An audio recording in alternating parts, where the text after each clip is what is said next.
آپ دیکھ رہے ہیں city 11 news Pakistan HD۔ Faisal آباد سے خبر شامل کرتے ہیں۔ ہمارے رپورٹر میڈم شافیہ نواز کی رپورٹ کے مطابق فیصل آباد سے اضافی آبادی چیمہ والا چک نمبر 63 جین پہ مہتاب میں سابقہ وفاقی وزیر رانا ثناء اللہ خان اور ان کے کوآرڈینیٹر بجلی اور گیس رانا منیر احمد خان اور میاں اجمل آصف پاکستان مسلم لیگ نون، انہوں نے 25 kV کے 2 ٹرانسفارمر اور 11 پول بجلی کے لگوائے، جس میں خصوصی کاوش رانا عبدالستار خان نپرتا، رانا اظہر اقبال،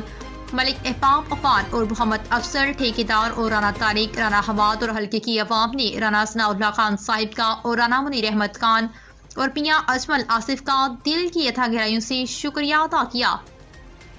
اور ان کی خدمات کو سراہا۔ مزید خبروں کے لیے دیکھتے رہیے سٹی 11 نیوز پاکستان HD۔